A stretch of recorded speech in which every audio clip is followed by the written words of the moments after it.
Hello friends, स्वागत है आप सभी का खुशबू एकेडमी में। तो फ्रेंड्स, जैसा कि आप सभी लोग जानते हैं, मैं आपको टीचिंग लर्निंग मटेरियल यानी कि शिक्षण सहायक सामग्री क्या होती है इसके बारे में मैं आपको पढ़ा रही थी। ठीक है, टीचिंग एड्स के बारे में।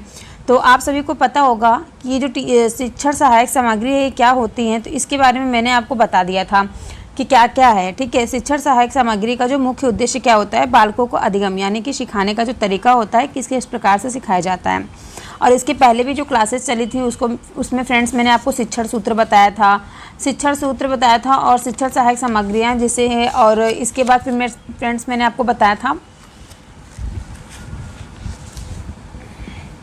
इसके पहले फ्रेंड्स जैसे कि भाषा शिक्षण के सिद्धांत मैंने बताया था, प्रिंसिपल ऑफ लैंग्वेज।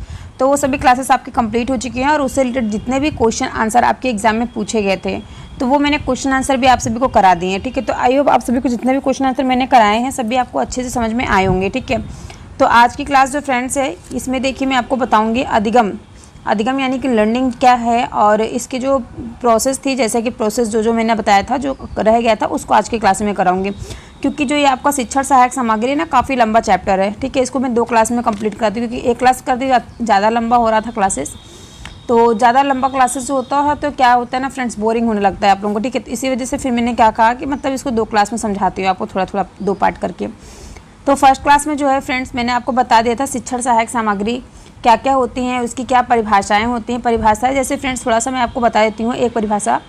तो देखिए, जैसे कि एल्विन स्ट्रांग के अनुसार एक वैज्ञानिक थे, इन्होंने दिया था कि सहायक सामग्री के अंतर्गत उन सभी साधनों को सम्मिलित किया जाता है जिसकी सहायता से छात्रों की पाठ में रुचि बनी रहती है तथा वे उसे सफलतापूर्वक समझते हुए अधिगम के उद्देश्यों को प्राप्त कर लेते हैं।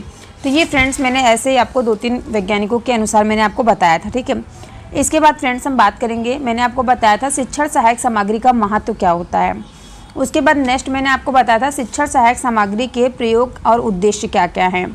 इसके बाद फ्रेंड्स मैंने आपको बताया था शिक्षण सहायक सामग्री के कार्य क्या क्या होते हैं। तो देखिए, कार्य जो मैंने आपको बताया था, सबसे पहला कार्य मैंने बताया था बच्चों को मोटिवेट करना। ठीक है, जो सहायक सामग्री होता है शिक्षक सहायक सामग्री, उसके प्रति बच्चों को मोटिवेशन देना यानी कि प्रेरणा देना। जैसे कि जो सहायक सामग्री होता है वो दृश्य श्रव्य से सीखे हुए ज्ञान से छात्रों को उत्सुकता प्रदान करता है। ठीक है, उत्सुकता उनके अंदर उत्पन्न करती है, साथ ही उनके प्रयोग द्वारा प्राप्त किया गया ज्ञान भी उसे क्या करता है, प्रेरणा देता है। और फ्रेंड्स ऐसे मैंने एक्टिविटी ऑफ थियरी यानी कि क्रिया का सिद्धांत बताया था, स्पष्टीकरण एक्सप्लेनेशन और शिक्षण में कुशलता स्किल्स इन टीचिंग के बारे में मैंने आपको बताया था। ठीक है, तो अब देखिए फ्रेंड्स इसके बाद नेक्स्ट देखिए, जैसे फ्रेंड्स यहाँ पे मैं आपको बता रही हूँ शिक्षण सहायक सामग्री के प्रकार कितने होते हैं और शिक्षण सहायक सामग्री प्रयोग करते समय किन किन बातों का ध्यान देना चाहिए वो मैं आज आपको बताऊंगी। तो देखिए, कल की क्लास में जैसे मैंने आपको बताया था दृश्य शिक्षण सहायक सामग्री जो होती है कितने प्रकार, 4 प्रकार की होती है। दृश्य सामग्री जो आपको देखने में सहायता प्रदान करे। ठीक है, नेक्स्ट होता है जिसका मतलब क्या होता है फ्रेंड, दृश्य सामग्री का मतलब मैंने आपको क्या बताया था, जिसका अर्थ होता है विजुअल एड्स यानी कि इसका अर्थ होता है जिसे देखा जा सके। इसका अभिप्राय यह हुआ कि ये उपकरण है जिन्हें छात्र देख सकते हैं और इनका संबंध जो है वो नेत्रों से होता है। जैसे कि आप देखते होंगे श्यामपट्ट, चित्र, मानचित्र, मूक चित्र, चित्र विस्तारक यंत्र, ये सभी क्या होता है फ्रेंड्स, दृश्य साधन में आते हैं यानी कि दृश्य सामग्री में आते हैं। अब नेक्स्ट हम फ्रेंड्स बात करेंगे श्रव्य सामग्री।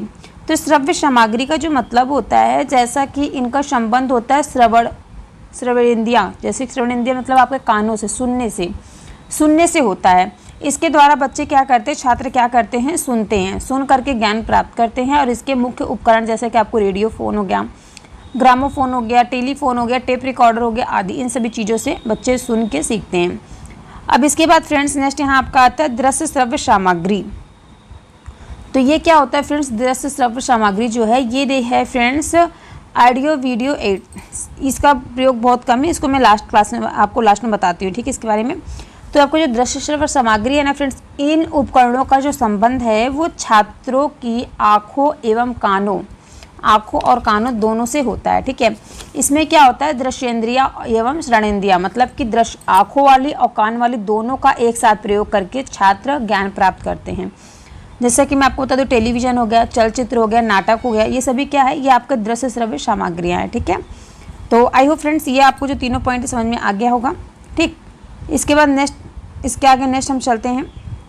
नेक्स्ट फ्रेंड्स देखिए दृश्य श्रव्य सामग्री क्या है, इसके बारे में देखिए यहाँ पे दिया गया है। श्यामपट्ट, चित्र, चार्ट, पत्र पत्रिकाएं, स्लाइड, टिकट, ये सभी हो गया। ये सभी आपको मैं कल की क्लास में इसको पूरा अच्छे से समझा चुकी थी। तो आज देखिए फ्रेंड्स, मैं आपको थोड़ा सा ये बताना चाहती हूँ कि शिक्षण सहायक सामग्री जो है इसको प्रयोग करते समय किन किन बातों का ध्यान रखना आवश्यक है। ये मैं कल की क्लास में आपको नहीं बताई थी। तो देखिए शिक्षण सहायक सामग्री जो होती है ना फ्रेंड्स, इसको प्रयोग करते समय बहुत सी बातों का ध्यान रखना चाहिए। जैसे कि मैं आपको बता दूँ, कोई भी सामग्री है उसको छात्रों के अनुभव, समझ, आयु के अनुसार होनी चाहिए। बच्चे किस आयु स्तर के हैं, उनके समझ में आएगी कि नहीं, उनके पाठ्य वस्तु में संबंधित होनी चाहिए। तो इन सब बातों का क्या करना है, शिक्षक को ध्यान रखना है। नेक्स्ट आता है सेकंड पॉइंट कि सामग्री जो होती है, सामग्री का चयन करते समय ध्यान रहे कि जो ये छात्र हैं, छात्रों में रुचि जागृत करने वाली हो। ठीक है, ऐसा नहीं है कि बोरिंग हो, बच्चों को उसमें इंटरेस्ट होना चाहिए, उनकी जो रुचि है उसको जागृत करे, और अनावश्यक सामग्री का प्रयोग नहीं किया जाना चाहिए। ठीक है, कि वो विषय वस्तु उनकी कुछ दूसरी और आप कोई दूसरा सहायक सामग्री लेकर आए और बच्चों को उसको पढ़ाने लगे, तो ऐसा नहीं होना चाहिए। ओके, अब इसके बाद देखिए फ्रेंड्स, नेक्स्ट यहाँ पे दिया गया है तीसरा पॉइंट। मैं आपको बता दूं, तीसरा पॉइंट है कि सहायक सामग्री का प्रयोग जितने समय के लिए आवश्यक हो उतने समय में ही प्रयुक्त की जानी चाहिए। और जो सहायक सामग्री हो ना, इसका जो इनोवेशन हो, इनोवेशन से जुड़ी व तकनीकी से संबंधित है। प्रयास होना चाहिए कि इस सामग्री का जो संचालन हो वो सरल भाषा में हो, सरल भाषा में हो, सहज भाषा में हो, बच्चों की मातृभाषा में हो, ताकि बच्चे अच्छे से उसको समझ सके। ठीक है, और जो वहाँ पे प्रयुक्त की जा रही है सहायक सामग्री वो उचित अवस्था में होनी चाहिए। ठीक है, ऐसा ना हो कि मतलब वो ख़राब है, वो अनयूज्ड हो चुका है तो फिर उसका आप यूज़ कर रहे हो, तो ऐसा नहीं होना चाहिए। ओके, और नेक्स्ट मैं आपको बता दूँ, देखिए जो बच्चे होते हैं, उपयोग से पूर्व कोई भी चीज़ आपको उपयोग करनी है, जैसे शिक्षा सहायक सामग्री है, जो भी आप उसको उपयोग कर रहे हैं, उससे पहले जो शिक्षक होते हैं, शिक्षक को एक बार उस सामग्री को कृत्रिम वातावरण में अभ्यास कर लेना चाहिए। ठीक है, एग्रीकल्चर में, फिर बाहर के वातावरण में उसको क्या करना चाहिए, एक बार उसका अध्ययन कर लेना चाहिए। ओके, उसके बाद क्या होगा, जो सामग्री है, सामग्री के प्रभावशाली उपयोग के बारे में समस्त सावधानी ध्यानपूर्वक पढ़ लेनी चाहिए। उसके बाद प्रयोग के तुरंत बाद सामग्री को छात्रों के सामने से हटा देना चाहिए। ठीक है, और उसके बाद क्या होता है, जो अनुदेशात्मक सामग्री का प्रयोग जो है वो वातावरण एवं परिस्थिति के अनुसार सही स्थान पर होना चाहिए। इन सब बातों का क्या करना है, टीचर्स को ध्यान रखना है। सहायक सामग्री के प्रयोग में अति शीघ्रता नहीं करनी चाहिए। बच्चों को जब ज़्यादा टाइम देना चाहिए, ऐसा नहीं है कि थोड़े टाइम में आप उनको जल्दी जल्दी फटाफट से कम टाइम में ज़्यादा समझाने की कोशिश करें। क्योंकि ऐसा इसलिए मैं आपको कह रही हूँ क्योंकि क्या होता है ना, शीघ्रता में उद्देश्यपूर्ण नहीं होता है। सामग्री का प्रयोग जो है पूर्व तैयारी के आधार पर सटीक होना चाहिए। ठीक है, इसके बाद जो अनुदेशात्मक सामग्री का प्रयोग उचित ढंग से होना चाहिए। यूनेस्को ने प्रकाशन टीचिंग ऑफ मॉडर्न लैंग्वेज में लिखा है कि शिक्षक के लिए किसी सहायक साधन को गलत और बुरी तरह प्रयोग करने से अच्छा उसे प्रयोग नहीं करना चाहिए। ठीक है, किसी भी चीज़ का प्रयोग करने से अच्छा क्या हो, उसका प्रयोग नहीं करना चाहिए। जैसा कि मैं आपको बता दूँ कि अभी इस टाइम पे क्या हो रहा है, जो प्राथमिक स्कूल्स हैं उसमें आप लोग अगर आप लोगों की टीचिंग वगैरह लगी होगी तो आप लोग देखे होंगे, क्योंकि वहाँ पे स्कूल में क्या है ना, बच्चों को खेल कूद के लिए या फिर उनके पढ़ने के लिए आप लोग देखे होंगे, उसमें आपको मैथ के बॉक्स दिए जा रहे हैं। ठीक है, जिसमें आपको ट्रायंगल वगैरह इन सब चीज़ का फिगर रहता है, 1 2 रहता है, अच्छे अच्छे चार्ट्स दिए जा रहे हैं, बच्चों को प्रोवाइड किया जा रहा है। तो वो बच्चों को टीचिंग लर्निंग मटेरियल ही है जो बच्चों को प्रोवाइड किया जा रहा है, ताकि बच्चे उसके माध्यम से अच्छे से पढ़ सकें। ठीक है, और इसका प्रयोग जो है फ्रेंड्स, दृश्य श्रव्य उपकरण मूल्यवान होते हैं, अतः उनकी उचित सुरक्षा भी आवश्यक होती है। ठीक है, अब देखिए फ्रेंड्स, यहाँ तक तो मैं आपको बता दी हूँ कि शिक्षण सहायक सामग्री को किस प्रकार से यूज करना चाहिए। अब देखिए इसके बाद मैं आपको बताती हूँ श्रव्य सामग्रियाँ क्या क्या होती हैं। ठीक है, तो जैसे दृश्य सामग्री मैंने आपको बता दिया, अब मैं आपको बताऊँगी आज की क्लास में श्रव्य सामग्री क्या क्या होती हैं। तो श्रव्य सामग्री, जैसा कि फ्रेंड्स मैंने आपको बताया, श्रव्य मतलब क्या होता है, इनका संबंध किससे होता है, कानों से होता है, अर्थात सुनकर जो छात्र ग्रहण करता है उससे होता है। तो इसका मुख्य जो उपकरण है, रेडियो, ग्रामोफोन, टेप रिकॉर्डर। ठीक है, 3 चीज़ों मैंने बताई आपको। तो देखिए जो रेडियो का उपयोग किस प्रकार से होता है इसको मैं आपको बता देती हूँ। देखिए जो फ्रेंड्स रेडियो होता है ना, रेडियो यह शिक्षा का महत्वपूर्ण उपकरण होता है। ठीक है, शिक्षा का यह महत्वपूर्ण उपकरण होता है। वर्तमान में जैसे कि नवीन यंत्रों के रहते इनका प्रयोग में कमियां आवश्यक आ गई है।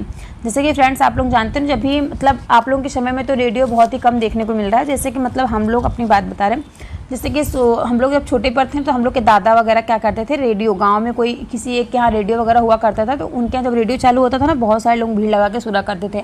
तो उसमें समाचार पत्र वगैरह आता था, गाना आता था, तो ये सभी लोग क्या करते थे, दूरदर्शन वगैरह आता था उस पर, तो सब लोग सुनते थे। अभी क्या हो गया, टीवी हो गया है, मोबाइल वगैरह हो गया, तो क्या हुआ है, रेडियो का जो आवश्यकता है वो एकदम कम हो गई है। बहुत ही कम आपको कहीं देखने को मिलता होगा रेडियो, किसी के अगर होगा भी तो ख़राब पड़ा होगा।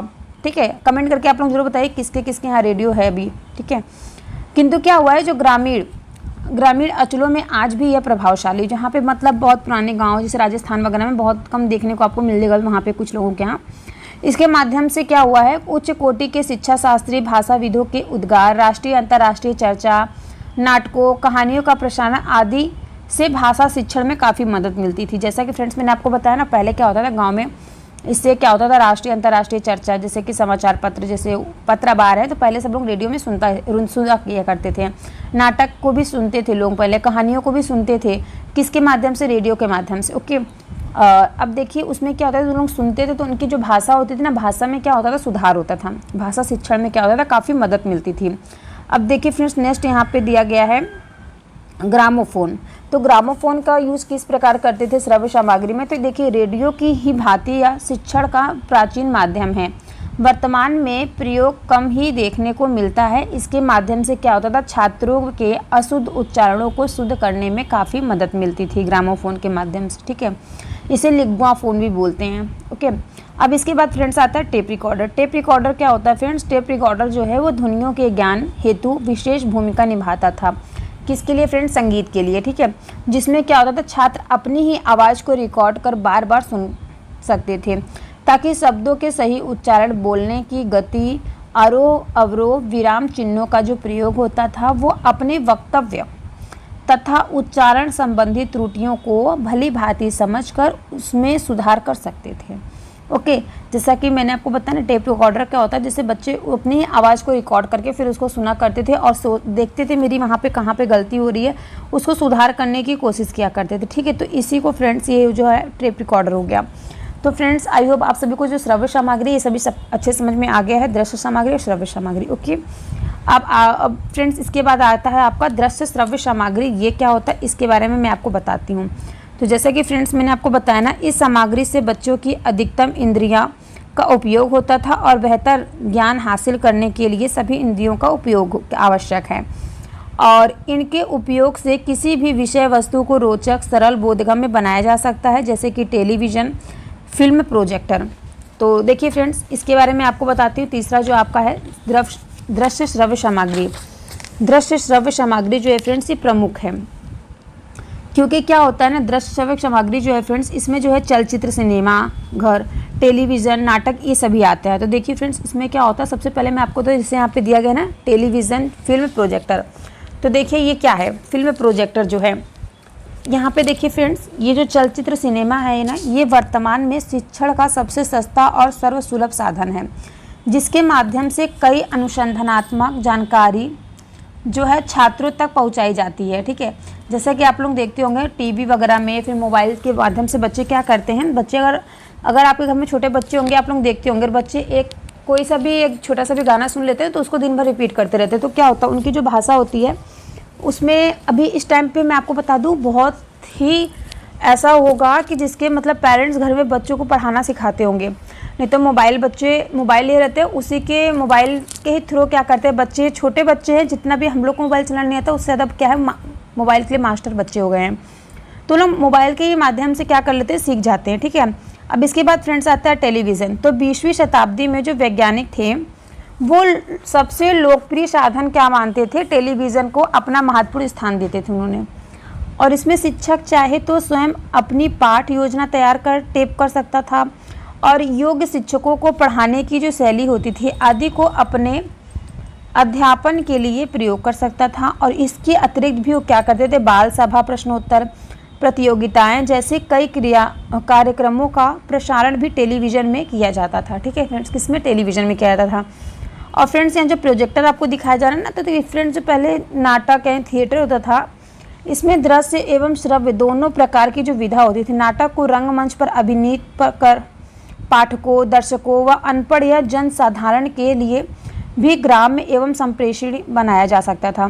तो देखिए फ्रेंड्स, जो संप्रेषण मैंने आपको बताया था ना, संप्रेषण क्या होता है, एक दूसरे के जो बीच में मतलब कोई भी बात एक दूसरे को बीच में की जाती है, आदान प्रदान करने को संप्रेषण कहा जाता है। ठीक है, छात्रों को नाटक देखने के पश्चात हाव भाव, भाषा में उतार चढ़ाव, संवाद आदि शुद्ध उच्चारण की भी क्या होती थी, शिक्षा प्राप्त होती थी। ठीक है फ्रेंड्स, तो यहाँ तक आप सभी को समझ में आया। अब देखिए फ्रेंड्स, यहाँ पर दिया गया है क्रिया सहायक सामग्री। ये क्या होता है फ्रेंड्स, देखिए ये जो है ना, ये वेरी मोस्ट इंपॉर्टेंट है, क्रिया सहायक सामग्री। तो ये 4th पॉइंट है फ्रेंड्स, इतना ये पूछा नहीं जाता है आपके एग्जाम में, क्रिया सहायक सामग्री क्या होती है। तो देखिए इसके द्वारा क्या होता है, प्राप्त ज्ञान जो है वो वास्तविक होता है और इसके द्वारा नई नई चीज़ों का अध्यापन किया जाता है। इससे क्या होता है, बालक को व्यक्तिगत अनुभव प्राप्त करता है। ठीक है, इससे क्या होता है, बालकों को जो है जो अनुभव है, जो ज्ञान है, उसकी क्या होती है, प्राप्ति होती है। इसके बाद फ्रेंड्स मैं आपको बता दूं, कुछ अन्य सहायक सामग्रियां भी होती हैं। ठीक है, जिसके बारे में मैं आपको बताती हूँ। देखिए, तो कुछ अन्य सहायक सामग्रियां कौन कौन सी होती हैं उसको मैं आपको बता दूं। जैसे देखिए, भ्रमण पर ले जाना। ठीक है, यहाँ पर देखिए दिया गया है फ्रेंड्स, एक सेकेंड, यहाँ पर देखिए फ्रेंड्स दिया गया है, जैसे भ्रमण पर ले जाना, किसी ऐतिहासिक स्थान का भ्रमण, जैसे संग्रहालय, उद्यान। ठीक है, यहाँ पे फ्रेंड्स देखिए दिया गया है भ्रमण पर ले जाना। तो देखिए भ्रमण में आपको बता दूं, इसे फ्रेंड्स जो है सरस्वती यात्रा भी कहते हैं। सरस्वती यात्रा इसलिए कहते हैं फ्रेंड्स, क्योंकि क्या होता है ना, ये पुस्तक के बाहर की दुनिया का व्यवहारिक ज्ञान प्रदान करती है। ठीक है, जहाँ छात्र क्या करते हैं, वस्तुओं को, कोई भी चीज़ है, वस्तु है, जैसे कि वो लोग किताबों में तो पढ़ते हैं, लेकिन वो जा कर के जब उसको प्रत्यक्ष रूप से देखकर समझकर उसका ज्ञान अर्जन करते हैं, तो उसके संबंध में क्या होता है, उनके जो विचार है वो स्वतंत्र विचार प्रस्तुत करने की स्थिति में होते हैं। जैसा कि मैं आपको बता दूं, जैसे पाठ्य पुस्तक में निर्धारित होता है पर्यावरण, डाकघर, बैंक, मेला जैसे पाठों के अध्ययन के लिए यह विधि क्या होती है, बेहद महत्वपूर्ण मानी गई है। कौन सी विधि फ्रेंड्स, भ्रमण वाली विधि। ठीक है, तो देखिए भ्रमण जो विधि है ना, इसमें से फ्रेंड्स देखिए यहाँ पे दिया गया, परिवार समुदाय क्षेत्र में सबसे अधिक सहायक होती है क्या, भाषा विकास में।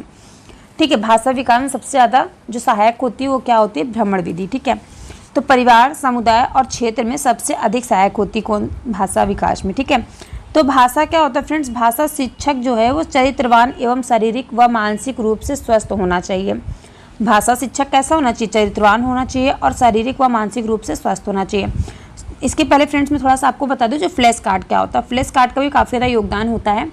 तो देखिए ये सामग्री जो होती है सबसे छोटी कक्षाओं के लिए ज़्यादा उपयुक्त होती है, जिसमें क्या होते हैं, कार्ड के माध्यम से शब्द चित्र को जोड़ना, मात्राओं आदि के लिए कार्ड तैयार किए जा सकते हैं। ठीक है, आप लोग कमेंट करके बताइएगा किसने किसने TLM बनाया था। ठीक है, हमने तो अपने DLED में हम लोग जब DLED कर रहे थे, यानी में BTC कर रहे थे, तो उस टाइम हम लोग ने बहुत सारे बनाए थे TLM। ठीक है, तो आप लोग भी कमेंट करके बताइएगा कौन कौन से आपने TLM बनाए थे। ठीक है, तो देखिए फ्रेंड्स, इसके बाद आता है भाषा खेल। भाषा खेल क्या होता है, बच्चों को जब भाषा संबंधित खेलों का उपयोग भाषा शिक्षक के लिए बेहद लाभकारी होता है। यह जो है वो क्लास के वातावरण को रोचक व उत्साहवर्धन बनाए रखता है। ठीक है, इसलिए क्या होता है, उसे समय समय पर खेल गतिविधियां करानी चाहिए। जैसे कि छात्रों को 2 भागों में विभाजित कर देना चाहिए और उनसे दोहा, कविताओं को लेकर के अंताक्षरी, वाद विवाद, भाषा, कविता, पाठ, पहेली, नाटक आदि बुलवाई जानी चाहिए। ठीक है, इससे क्या होता है, इससे बच्चों के अंदर जो भाषा है, भाषा को सीखने की जो बच्चों के अंदर चाह होगी, जो उत्साह होगा, उस जागृत होगा। ठीक है, तो यहाँ पे फ्रेंड्स देखिए मैं आपको बता दूं, जो भाषा शिक्षण में पाठ्य पुस्तक का महत्व। तो देखिए यहाँ पे बताया गया है, भाषा शिक्षक जो होना चाहिए वो चरित्रवान एवं शारीरिक व मानसिक रूप से स्वस्थ होना चाहिए। ठीक है, यहाँ पे दिया गया है। और उनका जो भाषा शिक्षक होते हैं, उनका जो आदर्श स्नेह प्राप्त करने में सक्षम होना चाहिए। साथ ही शिक्षक का जो व्यक्तित्व होना चाहिए वो कैसा होना चाहिए, प्रभावशाली होना चाहिए। भाषा शिक्षक जो हैं, जो टीचर हैं भाषा के, लैंग्वेज के, उनका जो उच्चारण होना चाहिए वो स्पष्ट व भाषा शैली सरल होनी चाहिए। ठीक है, उसके बाद दिया गया है, भाषा शिक्षक को छात्रों का हित चिंतक व मैत्रीपूर्ण संबंध बनाने वाला होना चाहिए। नेक्स्ट कह रहा है, भाषा शिक्षक को निष्पक्ष होना चाहिए।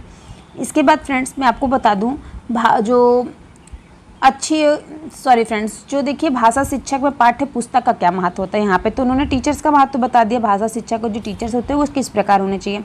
अब मैं आपको बता दूं भाषा शिक्षण में जो पाठ्य पुस्तक का महत्व क्या होना चाहिए। तो देखिए पाठ्य पुस्तक का जो निर्माण होता है वो पाठ्यक्रम में निर्धारित किए गए शैक्षिक उद्देश्यों की प्राप्ति के लिए किया जाता है। जिस प्रकार पाठ्य पुस्तकें जो हैं वो विद्यार्थियों के लिए ज्ञान का प्रमुख एवं आधारभूत साधन होती हैं, जिनका अध्ययन कर छात्र अपने ज्ञान में वृद्धि करते हैं, वैसे ही भाषा शिक्षण में पाठ्य पुस्तकों का भी महत्व जो होता है बहुत प्रकार से होता है। जैसे कि मैं आपको बता दूं, जो पाठ्य पुस्तकें होती हैं वो विद्यार्थियों में भाषाई कौशल, श्रवण कौशल, वाचन कौशल, पठन कौशल और लेखन कौशल में भी निपुणता प्राप्त करने में सहायक होती हैं। तो देखिए फ्रेंड्स, ये जो मैंने आपको बताया ना, श्रवण कौशल, वाचन कौशल, पठन कौशल और लेखन कौशल, तो देखिए ये मैंने आपको बताया ना, सुबोपाली, सुनना, बोलना, पढ़ना, लिखना, ये आप याद कर लीजिएगा। 100% गारंटी है फ्रेंड्स, इससे आपको एग्जाम में क्वेश्चन देखने को मिलेगा। इसके बाद फ्रेंड्स आता है पाठ्य पुस्तकें विद्यार्थियों में स्व अध्ययन के गुण को विकसित करने में सहायक होती हैं। और पाठ्य पुस्तकें जो हैं वो पाठ्यक्रम को व्यवस्थित एवं सुचारू रूप से चलाने में भी क्या होती हैं, सहायक होती हैं। और जो आपकी पाठ्य पुस्तकें होती हैं वो विद्यार्थियों में शिक्षा के प्रति रुचि उत्पन्न करने में सहायक होती हैं। पाठ्य पुस्तकें जो हैं वो परीक्षणों के निर्माण में भी सहायक होती हैं। अच्छी पाठ्य पुस्तकें के गुण क्या क्या होते हैं इसके बारे में बात कर लेते हैं। तो देखिए जो अच्छी पाठ्य पुस्तकें होती हैं उनका जो संपूर्ण पाठ्यक्रम होता है वह व्यवस्थित ढंग से संग्रहित होता है। और एक अच्छी पाठ्य पुस्तक जो है उसमें संकलित अध्ययन जो होता है विद्यार्थियों की आयु, मानसिक एवं बौद्धिक अवस्था के अनुसार होना चाहिए। एक अच्छी जो पाठ्य पुस्तक होती है वो विद्यार्थियों में ज्ञान प्राप्ति के लिए जिज्ञासा उत्पन्न करने वाली होनी चाहिए। नेक्स्ट है फ्रेंड्स, जो पाठ्य पुस्तक होनी चाहिए, पाठ्य पुस्तक की जो भाषा सरल एवं स्पष्ट तथा छात्रों की योग्यता के अनुसार होनी चाहिए। नेक्स्ट यहाँ बात हो रही भाषा की, जो एक अच्छी पाठ्य पुस्तक में साहित्य की विभिन्न विधाओं यानी कि कहानी, कविता, नाटक, निबंध इत्यादि का भी समावेशन होना चाहिए। ठीक है फ्रेंड्स। इसके बाद फ्रेंड्स अब मैं आपको बता दूं किस प्रकार से क्वेश्चन आंसर आपके एग्ज़ाम में पूछा गया है, तो उसको मैं भी आपको करवा देती हूँ। किस प्रकार से आपके एग्ज़ाम में क्वेश्चन आंसर पूछा गया है, कब कब आपके एग्ज़ाम में क्वेश्चन आंसर इससे रिलेटेड पूछे गए हैं शिक्षा सहायक सामग्री से, तो मैं उसको करवा देती हूँ। ठीक है। और यहाँ तक आप लोग कमेंट करके ज़रूर बताइएगा कि सबको अच्छे समझ में आया। अगर आपको कहीं से नहीं समझ में आया तो आप लोग कमेंट करके माध्यम से हमसे कांटेक्ट कर सकते हैं, पूछ सकते हैं। ठीक है। तो चलिए मैं आपको क्वेश्चन आंसर करा देती हूँ इसके बाद। तो देखिए फ्रेंड्स, यहाँ पर फर्स्ट क्वेश्चन दिया गया है भाषा शिक्षण में पाठ्य पुस्तक। ये क्वेश्चन जो है फ्रेंड्स आपका सीटेट जून 2011 में फ्रेंड्स पूछा गया। ठीक है। कब पूछा गया? सीटेट जून 2011 में पूछा गया है। तो भाषा शिक्षण में पाठ्य पुस्तक जो है अनावश्यक होता है, फर्स्ट ऑप्शन दिया गया है। सेकंड ऑप्शन दिया गया है एकमात्र संसाधन है। थर्ड ऑप्शन दिया गया है साध्य है। एंड फोर्थ ऑप्शन दिया है साधन है। तो भाषा शिक्षण में जो फ्रेंड्स है पाठ्य पुस्तक क्या है? एक साधन होता है। ठीक है। इसका फोर्थ ऑप्शन आपका करेक्ट होगा। तो आप सभी को फ्रेंड्स कैसी लग रही क्लास? जितना मैंने बताया वही देखिए क्वेश्चन आंसर आपका एग्जाम में आया है। ठीक है। एग्जैक्ट क्वेश्चन आंसर आपका सामने दिख रहा है। नेक्स्ट देखिए फ्रेंड्स दिया गया क्वेश्चन नंबर 19 जो आपका सीटेट जून 2011 में पूछा गया है। इसमें कह रहा है फ्रेंड्स पाठ में दिए गए चित्रों का क्या उद्देश्य होता है। तो इसमें फ्रेंड्स चित्रों का उद्देश्य पूछा गया है। चित्र जो फ्रेंड्स फर्स्ट दिया गया है, चित्र अमूर्त संकल्पनाओं को समझने में सहायक करते हैं। सेकंड कहा गया है चित्र में पाठ्य पुस्तक आकर्षक बनती है। थर्ड ऑप्शन दिया गया है चित्र पाठ की शोभा बढ़ाते हैं। एंड फोर्थ ऑप्शन दिया गया पाठ्य पुस्तकों में चित्र देने का प्रचलन है। तो इसमें फ्रेंड्स जो है कौन सा ऑप्शन करेक्ट रहेगा? पाठ में दिए गए चित्रों का क्या उद्देश्य है?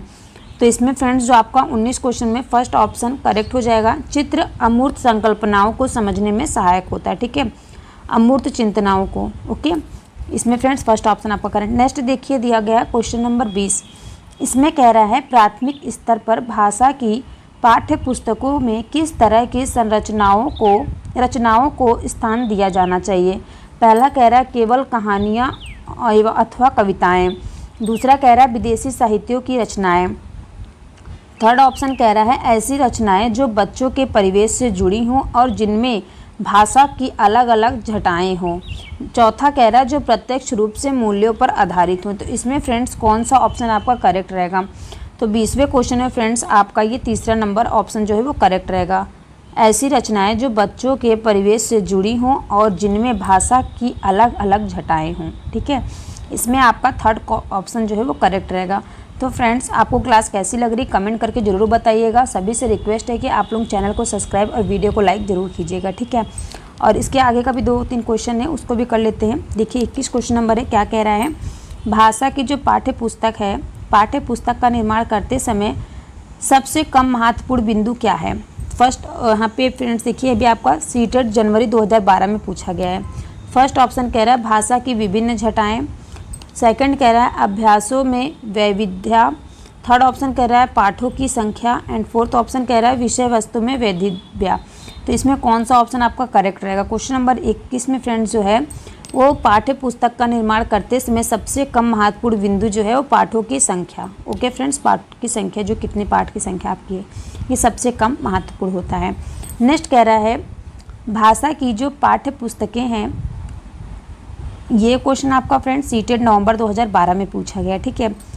भाषा की पाठ्य पुस्तकें, जैसा कि फ्रेंड्स आप देख रहे हैं हर बार एग्जाम में एक क्वेश्चन जो है आपके शिक्षण सहायक सामग्री से हमेशा पूछा ही गया है हर वर्ष, ठीक है।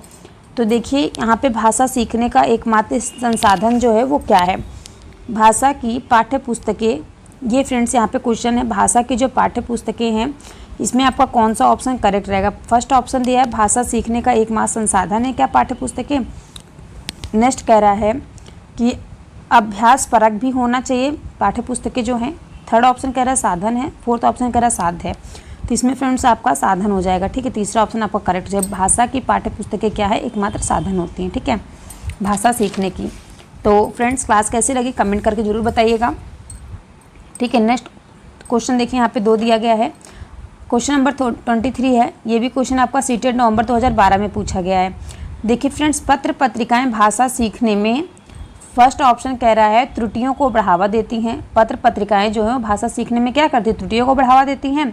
सेकंड ऑप्शन कह रहा है बड़ों के पढ़ने की वस्तु है। थर्ड ऑप्शन कह रहा है साधक है। फोर्थ ऑप्शन कह रहा है बाधक है। तो इसमें आपका कौन सा ऑप्शन करेक्ट रहेगा 23 क्वेश्चन नंबर।